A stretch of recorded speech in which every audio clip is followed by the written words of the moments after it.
Welcome to The Thing About Austen, a podcast about Jane Austen's world. I'm Zan. And I'm Diane. And this episode, we're talking about Anne Steele's Beaux.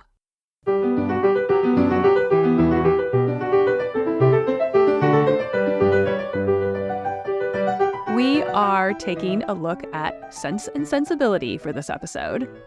The Dashwood ladies are settled in at Barton Cottage, which means they are socializing quite a bit with the inhabitants of Barton Park. Sir John and Mrs. Jennings would have it no other way. They have no choice, no say in this decision. You will visit us regularly. Yes. You will hang out with us a lot. Shortly after the departure of the visiting Palmers, Sir John and Mrs. Jennings managed to procure a new set of house guests through a chance meeting in Exeter. And thus, we are introduced to the Miss Steeles. So this is from Anne. And had you a great many smart beaux there? She's talking about Norland. I suppose you have not so many in this part of the world. For my part, I think they are a vast addition, always. But why should you think, said Lucy, looking ashamed of her sister, that there are not as many genteel young men in Devonshire as Sussex? Nay, my dear, I'm sure I don't pretend to say there aren't. I'm sure there's a vast many smart beaux in Exeter. But you know, how could I tell what smart beaux there might be about Norland? And I was only afraid the Miss Dashwoods might find it dull at Barton if they had not so many as they used to have. I mean, a valid concern, you know? Are there hot men about? Yeah. I need to know. This is information Anne Steele is desperate for. Maybe not, very tactful, but, asking the important questions out there. She's trying to obtain vital information. So the word beau is adopted from the French word for beautiful. During the 18th and early 19th centuries, the word had two meanings when used as a noun. The first definition is the one we might be a bit more familiar with, which is a lady's suitor or sweetheart. This usage was more prominent in the 19th century, though it was definitely in use in the 18th century as well. The second definition is a bit lesser known. So beau was synonymous with fop or dandy. The OED defines it as a man who gives particular or excessive attention to dress, mien, and social etiquette. So this usage was more frequent in the 18th century, and it tapered off considerably after the first few decades of the 19th century. Beau also had a few different forms of usage during the Regency era. For example, British fashionable society was often referred to as the beau monde. Ooh. Literally translating to the beautiful or fine world. So, no hyperbole or overinflated egos were involved in this name. None. It just is what it is, right? The beau monde. We are the best and the hottest around. Thank you very much. So the OED lists the first use of the beau monde as coming from Alexander Pope's mock heroic poem, The Rape of the Lock, which was published in 1712. And the phrase remained in use throughout the 18th and 19th centuries. But beau as a noun was more commonly applied to individual men. And especially in the 18th century, it was used to describe a dandy. Perhaps the most notable example of this usage applies to George Brummel, who was known throughout his adult life as Beau, and was famously known for his fastidious attention to dress. Beau Brummel being another perennial favorite topic on this podcast. Yes, he's inescapable, honestly. He just, he had the persona that just demanded attention, and a lot of it was attached to this idea of dress and presenting oneself. And yet Brummel was far from the first man in English history to be known by the name Beau. Other prominent examples include Robert Fielding and Richard Nash, another recurring person. We've mentioned Beau Nash in our episodes on Bath, so we know that this is kind of a common applied nickname for men of fashion. So the difference between these other men and Brummel is that the latter became known as the Beau, the Beau. Geoffrey Nigro and William Phillips, in their article, A Revolution in Masculine Style, how Beau Brummel changed Jane Austen's world. Explained that use of the definite article was, quote, an indication that he was perceived even in his lifetime as the culmination of an older tradition of fops as well as the first in a new line of modern dandies. He's kind of this benchmark of dandyism, I guess. Yeah. So anyone aspiring to dandyism during the Regency era would have been compared in some way, no matter how favorably or otherwise, to Beau Brummel. And while we have no evidence that Austen ever specifically mentions Brummel in her letters or other writing, she was likely aware of him by name and reputation. He was just kind of this looming figure over this kind of moment, really. We know for sure, however, that she had fun playing with the concept of beau in Sense and Sensibility. Variations of the term beau are mentioned 19 times in the novel, the plural beau, B-E-A-U-X, 9 times, and the singular beau, B-E-A-U, 10 times. That's a lot. That's a lot, yeah. So this is a topic that Anne has a lot to say about, like a lot. So let's get into that a bit more. You know, there's not a lot to think about out in the wilds of Devonshire, you know? You're just... Apparently. At least not for Anne. She's got one track kind of mind here. John Lauber, in his article, Jane Austen's Fools, writes that Anne Steele, quote, reveals herself wholly in her first speech to Eleanor and Marianne. Her very first concern, and the only topic she really knows how to talk about, are these beaux. Yeah. And Jill Haight Stevenson, in her book, Austen's Unbecoming Conjunctions, Subversive Laughter, Embodied History, puts a finer point on it when she describes Anne as, quote, a 30-year-old adolescent obsessed with male attention and the word beau. Really deep cut there, you know? Yeah. She's not pulling punches on that. Poor Anne Steele. Poor Anne. But in this first interaction, we do learn a little bit more about Miss Steele by the way she talks about beau. It's not just the topic itself. It's really how she discusses it. Because Austen is quite deliberate in the way she depicts Anne's dialogue. Not only is she talking about a topic that is a bit crass upon first meeting new people, but she is also revealing a lack of formal education. And to be clear, we're not here for the class snobbery, but at the same time, Austen is deliberately using language to signal something about Anne's character to her readers, so we're going to talk about that.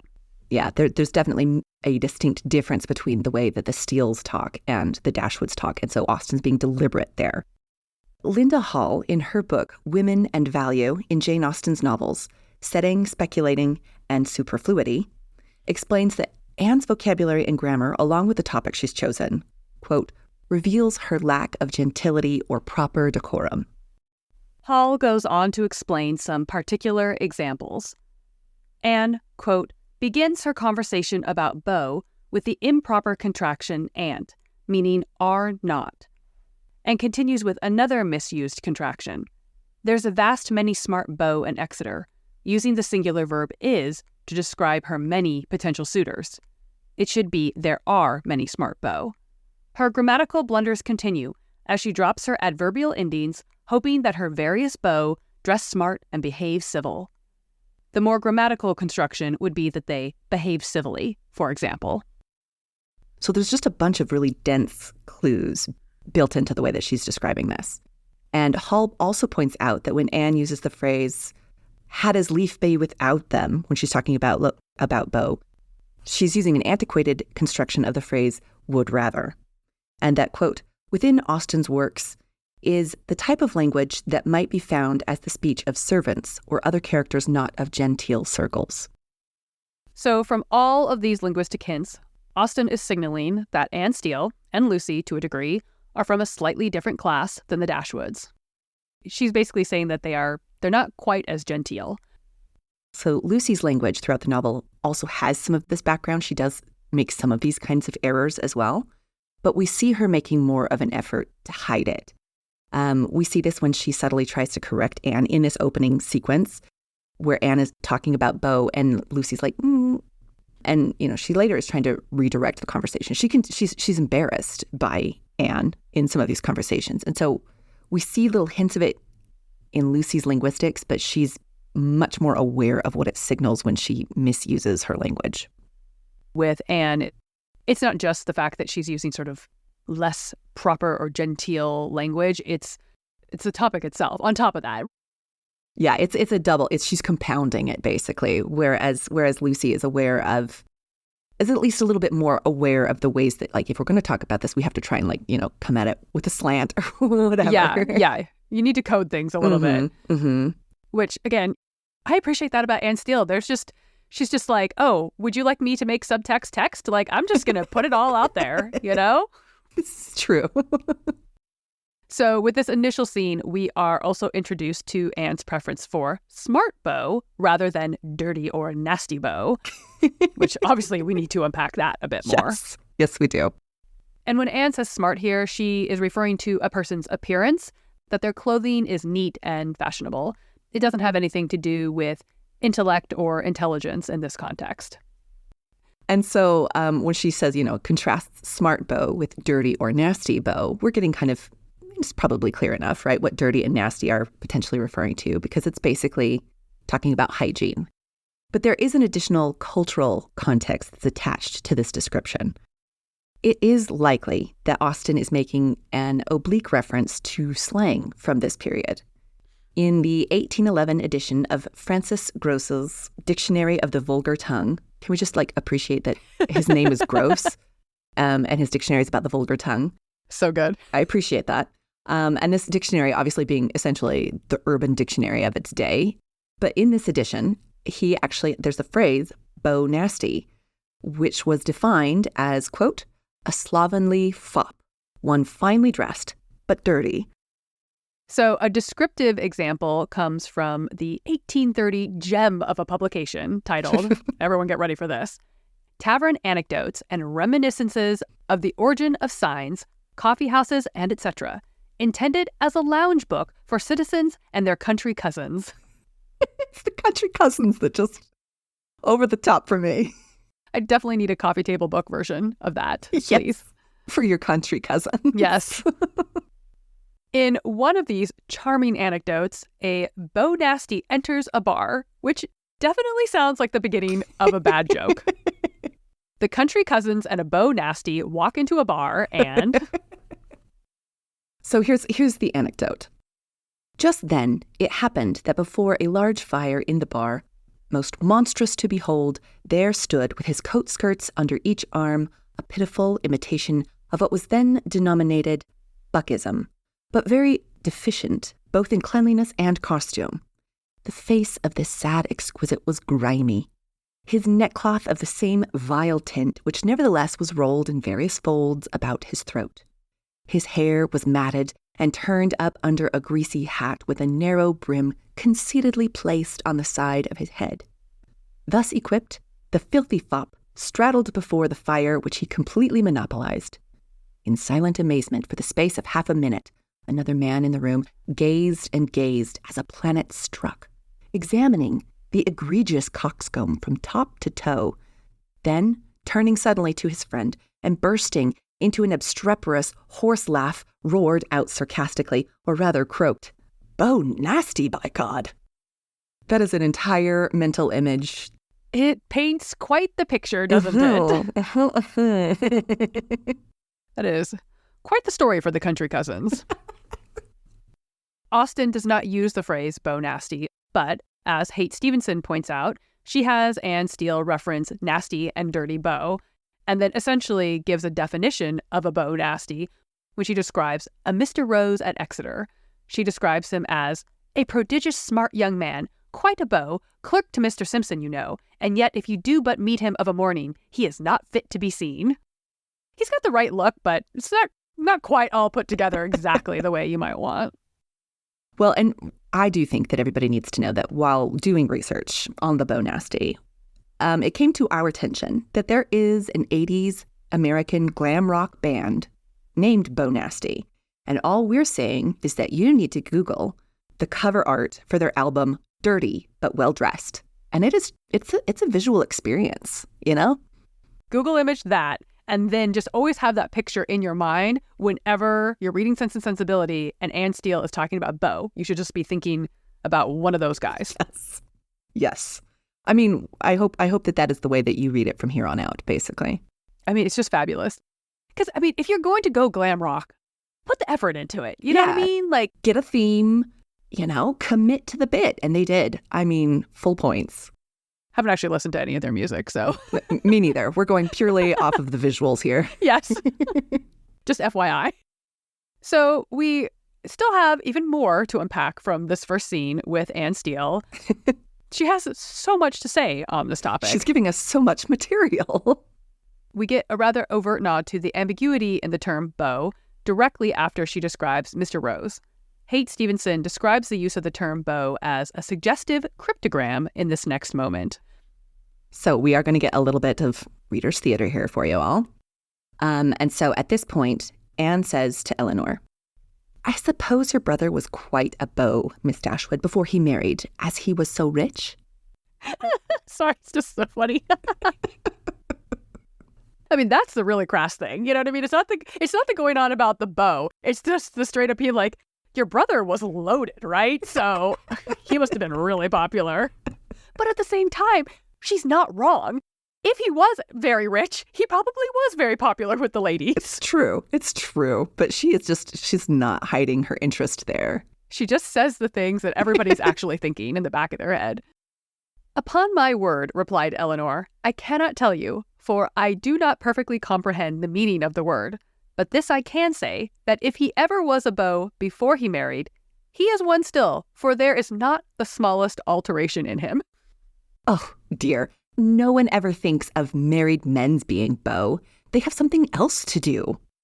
Cut to Lucy still quickly trying to change the subject. Yes. I love that when she tries to change the subject, she's like, what lovely furniture you have in this room. Yeah. Let's talk about anything else, please. Anything else will do. Eleanor is pretty direct in this moment, telling Anne she doesn't really know what she means by the word, which is perhaps an acknowledgement of the different definitions, as well as the connotations attached to them, especially because Anne describes John Dashwood as a beau in relation to being single and rich. So she's like, I'm not really sure what you're asking What are you asking me? Okay. But it is pretty funny, right? When you realize that this is perhaps the equivalent of saying to someone that you've just met, you're like, so is your brother hot and rich and maybe available? Like, I love Anne Steele, I'm here for it. I know I don't know you, but tell me about your hot brother. Oh, it's so funny. And Eleanor is, not surprisingly, being, a bit witty here, telling Anne that her brother is pretty much the same person, married or not, which I think especially is almost like a joke to herself. You know what I mean? Like, she's like, my brother sucked before he got married. He still sucks. Like, I don't know what you want to hear here. If that's what you mean by beau, then yeah, sure, he's a beau. But then Anne makes it even more awkward. Haight Stevenson writes, Miss Steele exclaims that married men cannot be beau because they have something else to do. This statement humiliates Lucy since it introduces the salacious question of what that something else might be. And Lucy, again, is like, I need to change the subject right now. Furniture. Have you heard about the furniture? Yeah, I do love that there is that underpinning of like, what else do married men do? Which, like, who knows exactly what is intended there, but, right. The salacious possibilities cannot be overlooked. It's just there enough that Lucy's like, next topic, moving on. So that kind of ends their first encounter, but, obviously the Steeles are staying for a while, so during a subsequent gathering at Barton Park, Sir John reveals to the Miss Steeles that the Mr. F that they have been teasing Eleanor about is a Mr. Edward Ferrars, which is when Anne Steele reveals that, oh, Mr. Ferrars, you say? Oh, yeah, we totally know him. Weird. We're very well acquainted with him. Lucy's like, I don't know what you're talking about. We maybe met him once. I don't know. But Anne, again, she's just, we know him. And so she just said it, I love it. A little later in the novel, we get a scene in which Anne shows a shining moment of wit. Anne overhears Lucy and Eleanor's discussion, in which Lucy describes Robert Ferris as a coxcomb, and she jumps right in.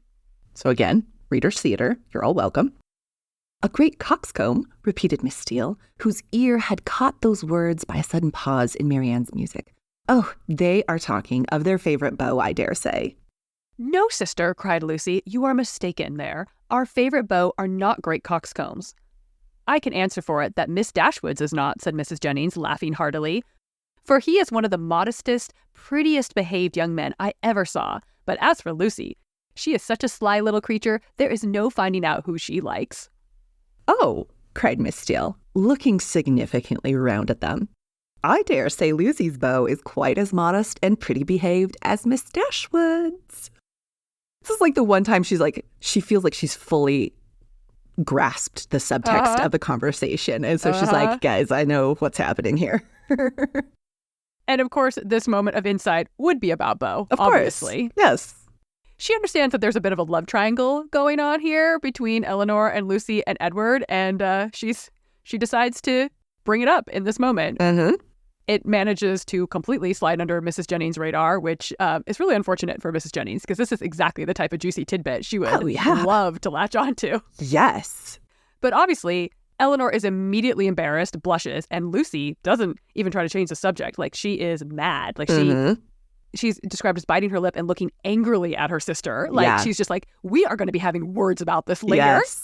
Yes. Well, because this is all while Eleanor and Lucy are having all their, like, really barbed, subtle commentary about what's going on. And then Anne just, like, blunt as a hammer comes in and is like, hey. And so Anne is ruining this kind of subtle barbing that Lucy is trying to do. So Lucy is not impressed. And Eleanor's like, I'm not bothered. Or she's trying to pretend like she's not bothered, but everybody knows. I'm totally fine. Yes. Yeah. So this is, I mean, it's quite a moment, right?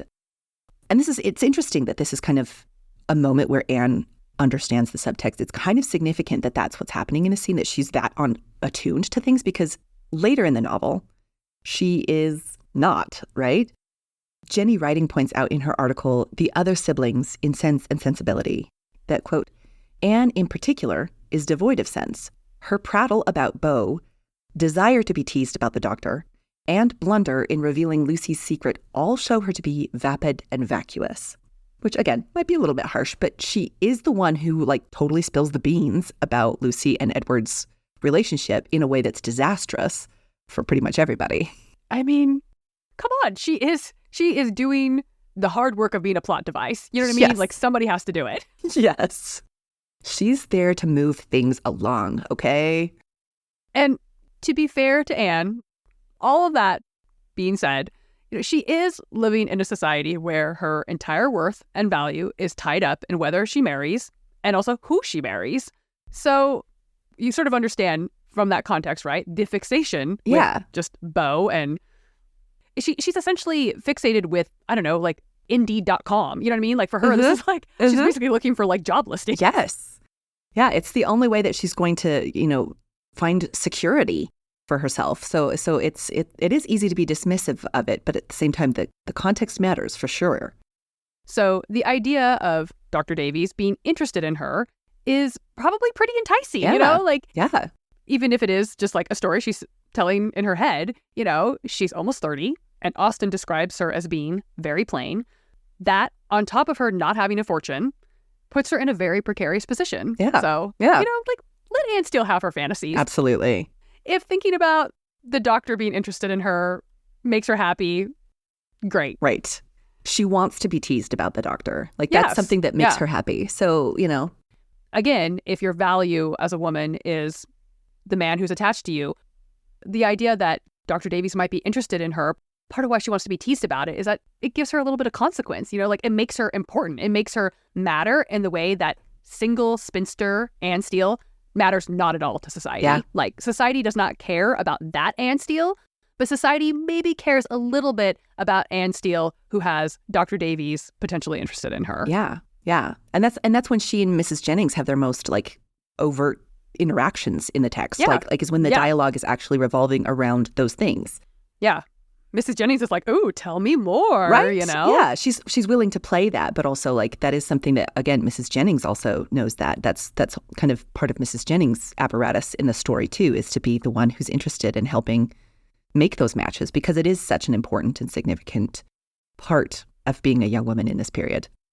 But I do think what's kind of interesting also when you talk about this kind of obsession with Beaux, the way that Anne Steele talks about them, the only other times that Beaux show up within Austen's novels is an interesting thing. I think there's something revealing about the way that she uses the term Beaux, because the only other 2 times it shows up in Austen's novels is once in Pride and Prejudice, and it's Miss Bingley who uses it, and once in Emma, and it's Mrs. Elton who uses it. So I think we're kind of noticing a trend about who uses the term Beaux in Austen, and it's not the protagonists. It's usually the characters that we're allowed to, give side-eye, basically. And aside from the novels, there are other references to Beaux, but the one that we feel like we have to mention comes from one of Austen's teenage writings, Kitty or the Bower. Edward Stanley is essentially inviting himself to the ball and convincing Kitty to dance with him. Kitty tells him he would be most welcome by the family giving the ball, and Edward responds, "Oh, hang them. Who cares for that? They cannot turn me out of the house. But I am afraid I shall cut a sad figure among all your Devonshire beaux in this dusty traveling apparel." So, yeah. Devonshire is apparently just rife with beaux. They're just everywhere. And Anne would be interested to know that that's where all the beaux are, because that's kind of it brings us back to the beginning of the episode, essentially, where she's like, okay, got to get the lay of the land. Where are the beaux? Yeah, and they are all in Devonshire. Well, if you have any thoughts on Anne Steele's Beaux, we want to hear them. Or, if any of you ever went to a Beaux Nasty concert and have photos, send them our way. Please. You can find us on Instagram at The Thing About Austen and on Twitter at Austen_things. You can also check out our website, thethingaboutausten.com, and email us at thethingaboutausten@gmail.com. And you can check out our merch for the podcast on Redbubble.